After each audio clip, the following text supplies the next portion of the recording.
kabiri z'ukwa 11 no munsi Imana yaduhaye umwana w'umukobwa Jenice.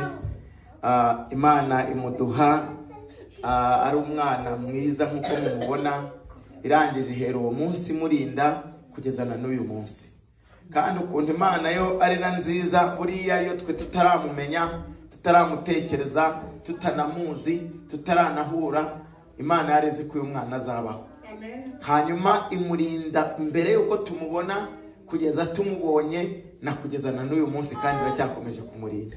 Izina ryayo nirihabwa icyubahiro. Imana yabwiye Yeremiya, iramubwira ngo nakumenye utaraba urusoro mu nda ya so na nyoko, kandi naragambiye kuzaba umuhanuzi w'amahanga. Imana yacu nishimwe. Rero ndashimiye Imana ko yaturindiye abana bacu bose. Uyu munsi tukaba dufite umwana mu mwaka utaha ku itariki 4, tukaba dufite umwana wujuje imyaka 10, dufite uwujuje imyaka 8, dufite uwujuje imyaka 6, dufite n'ugiye kuzuza imyaka 5. Urumva ko Imana yatugiriye neza. Amen. Rero ibi bintu byose nta mwana w'umuntu wabidukorera, nta mbaraga z'umuntu zabikora ngo bishoboke, ariko Imana ibikoze bigira gute birashoboka. Ndashimye Imana cyane kubera ko Imana naduhaye umugisha. Ubungubu dufite abana bajya bazi birthday, n'abana bose ba muri Amerika. Iyo umwana birthday yiwe uri kukomanga ku rugi, abaratangiye no gupanga ibintu byose akeneye ugomba kuzagura. Kandi iyo utabiguze uwo munsi wiwe ubu wishe, umeze nk'umubereye igihombo. Rero ndashimiriye Imana yacu dusenga ko ijya iduha umugisha, uwo munsi wabo tukawubakorera ibyo bifuza tukabibona. Izina ry'Uwiteka nirihabwa icyubahiro. Twagize ibihe byiza rero. Umunsi w'ejo abana bagenzi babo bari batumiye, bajya bagenda bagatumira inshuti zabo bakaza. Rero ndashimira Imana ko twagiranye ibihe byiza aho bari bagiye gukinira, hanyuma barataha baranezerwa n'abo bana. Numva ndashimye Imana. Rero ibi bintu nta wundi wabidukorera usibye Imana yonyine. Imana nihabwa icyubahiro. Rero nongeye gushima Imana nanone kubera nanze kubishima mu cyumweru gishize, ariko uyu munsi numva mfite ijwi ryiza ryo kubivuga. Ndashimira Imana ko yangiriye neza ikama akazi. Buriya nabwiye Imana ngeze muri iki gihugu, n'abantu wa Mana we ungejeje muri iki gihugu, nta data wabigizemo uruhare, nta leta yateyeho visa kuri pasiporo, ntaranagiraga n'ibyangombwa, ukanzana ukangeza ahangaha. Nanjye nzagukorera umunsi wo ku cyumweru, nta kampani zankoresha ngo nyemerere. Ni nabyo byanguye muri airport aho nakoraga. Narababwiye nti ngewe sinshobora gukora ku cyumweru, niba mubitekereza ko uko bimeze.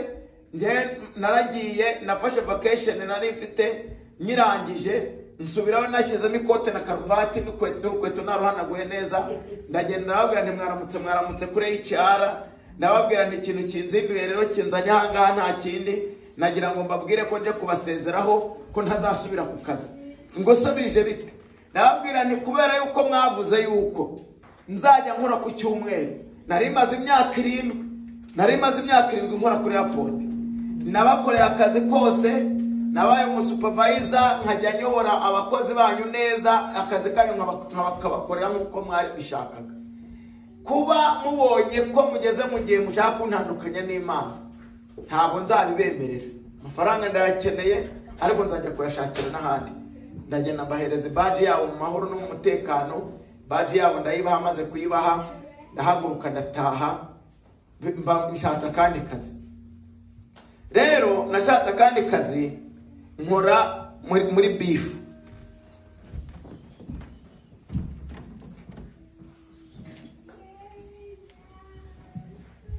Imana yampaye akazi muri beef hariya muri JBS.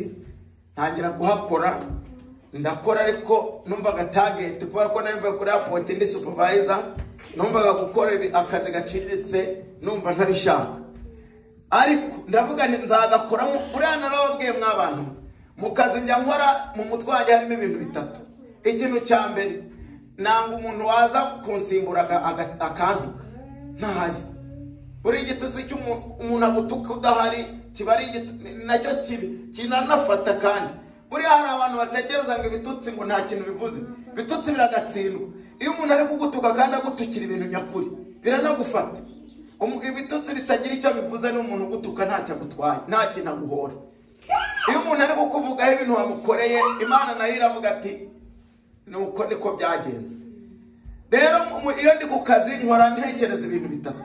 Nabandi ikintu cya mbere, umuntu uri bunsimbure agomba kuza akashima Imana ko ari giye yasimbuye, akabona ko hari itandukaniro nawe rihari hagati yanjye nawe yajyaga asimbura. Icyo ni kimwe. Ikindi kintu, mbashaka ko amafaranga nakoreye bazayampa nayakoreye. Ubwo ikampani nayo ugomba nyishyizemo. Nkabandi nubwo umuyobozi wanjye adahari, nubwo supervisor atari kundeba, ariko nzi neza yuko hari sheke yiteguye kuzaza kuri konte, ntabwo nshaka kuzakora amafaranga, kuzarya amafaranga ntakoreye. Akazi nkagakora bandeba cyangwa batanandeba. Nkavuga nti amafaranga yanjye nakoreye wa Mana we, uzikone ari umugisha wampavuye mu biganza byanjye. Narakoze akazi bambwiye, natahanye amafaranga nakoreye. Cyo ni cya gatatu. Icya kabiri, cya gatatu rero, mbagomba gukora nkavuga ubutumwa. Umuntu wese akazanya avuga ngo mu bantu tubona bavuga ngo bakorera Imana mu by'ukuri koroda rimwe, Imana yacu nishimwe. Kandi njyaho nkora nabibamenyesha, baba babizi neza, bakabazi ko nkorera Imana ya Isirayeli, nta cyantandukanya nabo n'Imana yanjye. Rero iyi Mana nayo kubera uko kuntu nyikorera, nta hantu njya nkora ngo mpamare imyaka myinshi ntaraba umuyobozi. Mana rero nagiye kubona mbona barampamagaye bati umusupervisor wawe agiye gukora agiye muri retirement. Ikagira inkuru rero azikora ngo tukubaze niba wamusimbura. Nkamusimbura nti ahubwo nti ibyo bintu niyo dream yanjye ahubwo mwari mwarakererewe. Batuzajya gukora interview, bati nta kibazo. Ndagenda nkora interview ya mbere nyikoze, barambwira bati niki kintu ubona wamarira company. Nayimarira byinshi.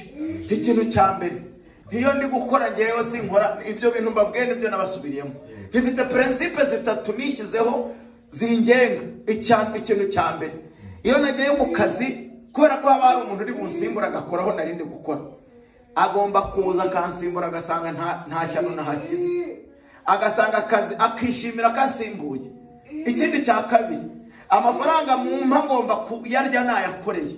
Amafaranga mu mpaye mukayampa neza nzi ko nayakoreye. Iyo ndi gukora ntabwo ndeba ngo manager ahari, supervisor ari kundeba cyangwa hari kamera, zaba zidahari nkora akazi kanyu nkazarya amafaranga nakoreye. Ntabwo ariko hari ikiruta ibindi byose gituma nkora ibyo ngibyo. Nuko nzi ko ntakoze akazi kanyu neza nkuko bikwiriye, mukanampemba naba nibye. Kandi ikintu bita kwiba Imana nkorerera cyanga.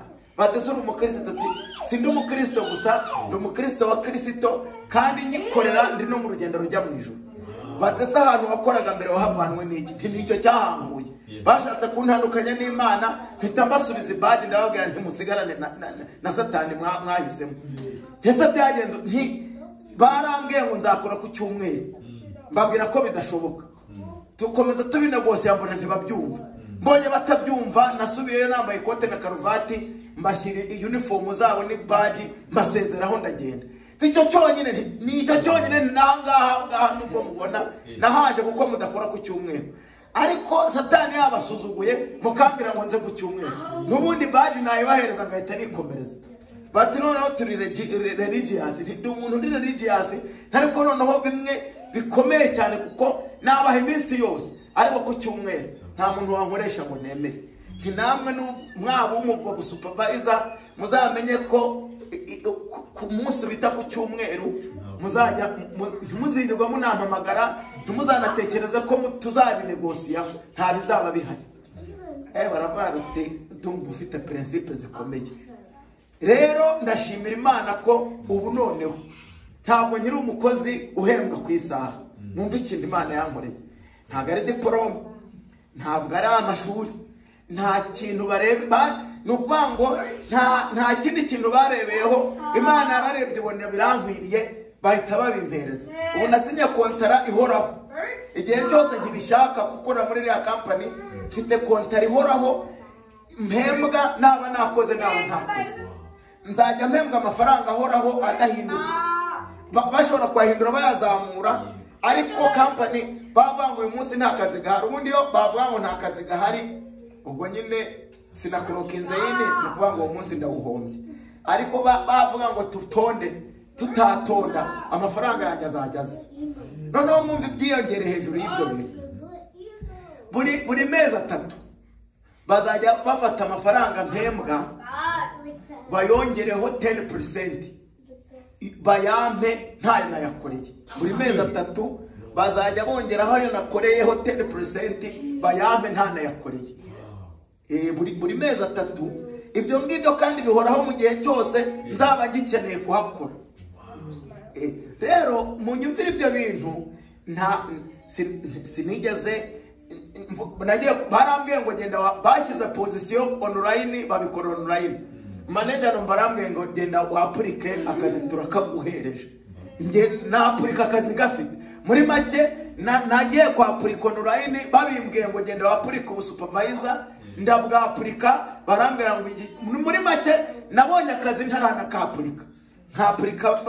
Nkapurika nzi ko interview itazantsinda, nkapurika nzi ko nzatangira guhembwa nta bintesheje umutwe.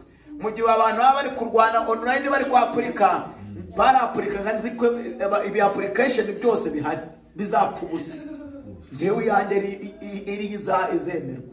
Murumva ibyo bintu mw'abantu. Ibaze abantu ukajya abantu bakaba bari ku murayini bari kwapurika. Ngewe ntarapurika. Bamaze kwakira ama application menshi. Ibintu mujye mwumva imbaraga bifite. Bamaze gufata application nyinshi z'abantu bariho banasenga ngo bazabahamagare baze gukora interview. Noneho ngewe uwo muntu uzakoresha interview washyizeho iyo application, ngewe yambwiye ngo wowe akazi ugafite utarana apurika, kubera ko amategeko ari uko ugomba kwapurika, genda nawe wapurike. Urumva ngiye kwapurika hari abapuritse mbere yanjye ariko bapurikiye ubusa. Ubu hari n'abagitegereje ko bazabahamagara kandi naratangiye gukora. Murumva ko ibyo bintu ibintu nta muntu wabiguha, n'amashuri ntiyabiguha, kuko hari abantu bibitseho ibishuri batahamagawe bize hano muri iki gihugu ugeze sinanahize. Ariko nukure iyo kontara nyisinya ari jyewe nyisinye, nta shuri ndushije abapuritse. Hari n'igize application zindi batanazirebye cyangwa banazirebye babona ziriho abantu bize amashuri arute yanjye, ariko barangira baravuga ati akazi ariko nakaba. Nabo ntibazi uko byagenze, Imana nizi uko yabigenje. Imana yacu nishimye. Ibyo bintu nta wundi wabikora usubira Uwiteka. Nukuvuga ngo hari igihe imvura igwa bakavuga bati ntimuze gukora nta kazi gahari, sheke yanjye izaza yuzuye nta n'isente byavuyeho. Abakozi bandi uwo munsi ntibazawuhembera. Murumva icyo kintu mwakabara. Nijya mbabwiriye Imana ntimukajye mutekereza ko ndi kuvuga iyo ntazi. Nta wundi muntu wabikoze, nta muntu wo mu muryango wanjye ukora muri iriya company wagiye kumvugira. N'ibyo bintu 3 mbabwira njya nkora, ku buryo umukozi uri munsimbure bamubaza bati Korode bimeze ute, bati iyo atakoze buri gihe tuba tuzi ko tuje guhura na Satani. Bakabaza supervisor ati bimeze bite, tisimirirwa njya no kureba aho yakoreye, mba nizeye neza ko ibintu bimeze neza yahari. Urumva Imana nayo ati niyo mpamvu nzajya gukura mu bwiza kakujyana no mu bundi. Imana yacu nishimye. Ibyo nishimye Imana mw'abantu mwe. Ni ubwa mbere kuva navuka nkoza akazi ka kontara. Murumva ibyo bintu atari igitangaza. Ubu ndi gukorera muri kontara, ni ukuvuga ngo nta n'amahirwe. Ubu dusinya buri mwaka, ariko ni ukubera ko ari byo bashyira, niyo system imeze. Ariko ntabwo buri mu mwaka twongera ngo bavuge ngo noneho ngo turahindura kontara ngo dukore ibindi. Ni yindi, ahubwo iyo bavuze ngo abakozi barazamutse nanjye baranzamura, gutyo. Urumva ibyo bintu Imana inkoreye. Rero nukuri Imana nishimwe. Noneho ubu nzajya nyobora abazungu, bazanyemo umwirabura umwe, abandi ni abazungu. Ninjira bakajya bavuga bati bosa nanje. Ibintu muri ko byumva mw'abantu. Niba mutabyumva Imana irabyumvise. Ndayishimye ibi bintu, ndayibishimiye. Nta mashuri yabimpesheje, nta muntu wo mu muryango wanjye ukorayo ngo yaramvuganiye, nta n'ikindi ni ibintu Imana yankoreye gusa n'ibishimire. Haleluya. Rero reka twihute twisomere n'ijambo ry'Imana. Uyu munsi ejo bundi twari dufite umushyitsi yatuganirije ijambo ry'Imana riri mu Befeso ibice 3:20 rivuga ngo Imana ibasha gukora cyane ibirenze ibyo dusaba, ngo nibyo twibwira uko imbaraga zayo zidukoreramo ziri. Imana yacu nishimwe. Buriya Imana nishobora gukora ibintu birenze imbaraga zawe zo mu mwuka. Imana yacu nishimwe. Buriya Imana ibintu igukorera ni ibingana no